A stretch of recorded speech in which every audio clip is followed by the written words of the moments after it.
Monsieur Bâtonnon, bonjour. Nous sommes ensemble car vous allez créer une salle innovante sur Brest. Pouvez-vous nous en dire plus? Bonjour.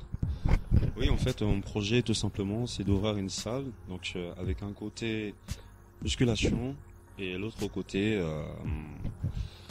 tout ce qui est arts martiaux, c'est-à-dire sport de combat. Donc aujourd'hui, en fait, pourquoi ce projet? Le projet m'est venu à l'esprit parce que bon, c'est vrai qu'à Brest, faut dire ce qu'il y a, on a pas mal de salles de sport, il y a 17 salles de sport à Brest. Après, en tant que sportif, avant tout, l'idée m'est venue parce qu'aujourd'hui, vous voyez, quand vous voulez vraiment faire du sport, vous allez dans des associations. Donc, vous allez vous retrouver en général dans une salle, une grande salle, avec, on va dire, entre guillemets, le matériel adéquat donc, pour faire la discipline. Mais souvent, ce qui se passe, c'est que, en général, vu que c'est des associations, c'est des salles qui sont prêtées par la mairie. Donc, voilà, en général, on est obligé de se formaliser, donc soit des créneaux horaires dans la semaine, ou autrement, la plupart des personnes se dirigent donc dans des salles type fitness pour faire de la musculation. Donc aujourd'hui, voilà, moi, je vais vraiment diriger les gens sur des cours ciblés. Donc que ce soit la boxe thaïlandaise, de pancras, des jujutsu, ou la partie renforcement musculaire, donc l'exercice qui serait basé sur des types d'entraînement, le cross-training. Aujourd'hui, tout le monde connaît le crossfit. C'est une méthode de musculation qui cartonne au state aujourd'hui. Donc voilà, l'idée c'est ça, c'est vraiment de partir sur un concept innovant parce que aujourd'hui à Brest, il n'y a pas vraiment une salle qui propose, on va dire, les sports de combat, une activité bien suivie, des cours bien suivis, donc avec un prof derrière. Voilà, aujourd'hui le problème c'est que quand vous allez par exemple dans une salle de fitness, vous allez avoir le professeur qui va venir à la journée et le jour d'après vous êtes tout seul. Donc moi ce que je proposerais aux gens c'est vraiment c'est des cours suivis.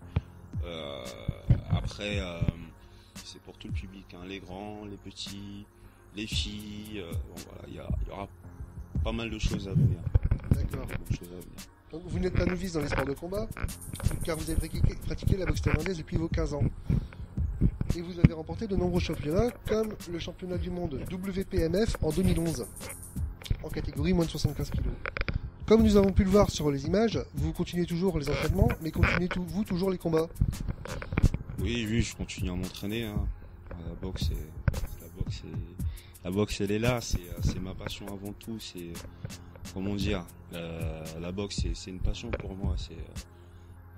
J'aime bien dire ça aux gens. La boxe, c'est ma vie c'est mon combat.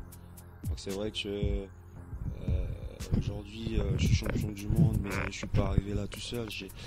J'ai eu un parcours très très compliqué. Donc au départ, j'ai commencé donc mon premier combat, j'avais 18 ans. Il y a Bruno Briand, donc le président du TBC, le Thai Boxing Club de Brest, et Bruno Briand et tous les autres coachs derrière qui ont toujours été derrière moi, ce qui m'a permis de progresser, d'être champion de Bretagne, d'être vice-champion de France, d'être champion de France en 2009, d'être champion d'Europe en 2010, d'être champion du monde en 2011 contre un Thaïlandais, un gars qui avait quand même 190 combats. Donc c'est vrai que le Muay Thai pour moi c'est un sport, c'est une manière de vivre. C'est tout pour moi, donc c'est ce qui va me permettre aujourd'hui de donner quelque chose de vraiment pertinent aux personnes qui viendront plus tard s'entraîner. Donc d'avoir un coach de qualité, quelqu'un qui connaît vraiment de quoi il parle. Donc je trouve que c'est quand même très intéressant, quoi. Bon après oui, c'est vrai que je suis champion du monde. J'ai travaillé pour arriver là, mais je suis arrivé là grâce à mes coachs aussi. C'est 50-50 qu'on a fait un long chemin. Puis bon, je suis content, c'est une bonne ouverture d'esprit. Okay. Et sinon, au niveau du projet, en fait, une grande partie de vos fonds sont personnels. Et donc, vous investissez beaucoup dans ce projet. Mais afin de compléter financièrement, vous avez créé en fait un crowdfunding sur le site kisskissbankbank.com. Et donc cela permet aux personnes souhaitant vous aider en fait dans le projet de faire des dons et permet aussi de récupérer des rétributions. Pouvez-vous nous en dire plus? Ok. Alors, site de crowdfunding. Ce qu'il faut savoir à la base, c'est que l'idée m'est venue donc dans un premier temps parce que je voulais faire de la publicité donc par rapport à mon projet. Maintenant, le site de crowdfunding, c'est une idée que j'ai eue par rapport à un autre ami à moi en me disant bon, voilà, ça serait peut-être intéressant d'avoir des dons, que ça pourrait participer. Bon, c'est toujours bien justement de présenter un projet et puis de voir derrière si ça fonctionne. Moi maintenant, tout ce que j'ai envie de dire, c'est que un projet comme ça, c'est quand même intéressant dans le sens. Pourquoi c'est intéressant déjà? Parce que aujourd'hui à Brest, on n'a pas de salle de sport qui propose vraiment des multi-activités, que ce soit un sport de combat, que ce soit de la musculation, que ce soit du crossfit, que ce soit toutes ces choses-là. On n'a pas vraiment une salle qui est vraiment spécialisée dans ce domaine. Donc aujourd'hui, ce que je voulais faire, ce que je veux faire plutôt, c'est déjà présenter mon projet aux gens et puis les inviter justement à faire des dons sur KissKissBankBank.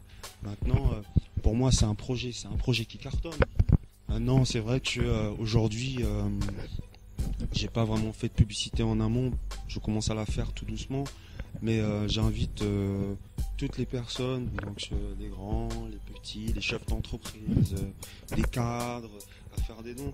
Bon, disons que c'est comme si vous preniez une inscription en avance, en fait. Oui, voilà. Sachant que voilà, un don aujourd'hui 50 €, c'est pas grand chose. 50 € multiplié par 100, ça fait 5 000 €. S'il y avait 100 personnes qui mettraient ces 50 €, aujourd'hui j'aurais la somme maximale, donc c'est déjà les 5 000 €. J'ai 30 jours en fait pour amener. En fait, j'ai une durée déterminée pour amener la somme. Ce qu'il faut savoir, c'est que bon, je peux comprendre que les gens ont cette réticence parce que ils se disent bon, je peux donner de l'argent derrière. Mais ce qu'il faut savoir, c'est que ce qui est bien avec le site de crowdfunding, c'est qu'aujourd'hui je ne touche pas à cet argent. Je ne toucherai cet argent que si on arrive à la collecte maximum, c'est-à-dire les 5 000 €. C'est ce que je fais aujourd'hui. Bon, si j'ai 5 000 € c'est très bien. Maintenant si je les ai pas, tout le monde est remboursé, donc tout le monde est gagnant dans l'histoire en fait. Maintenant, je dirais pas que tout le monde est gagnant, parce que si on arrive à 4 499, tout le monde est remboursé, donc bah oui, quelque part, c'est un peu ballot quoi. Mais le but aujourd'hui, voilà, c'est j'invite les gens donc à venir voir ce que c'est déjà dans un premier temps, parce qu'il y aura quand même pas mal d'activités, il y aura des choses que les gens connaissent, mais ils auront la possibilité de le pratiquer avec un bon suivi derrière et du matériel justement pour la discipline ou les disciplines. D'accord, très bien. Donc Monsieur Bâtonnement, je vous remercie. Donc on vous souhaite bonne chance pour votre projet. Et puis on vous dit à bientôt dans la salle. Je vous remercie aussi. À bientôt. À bientôt.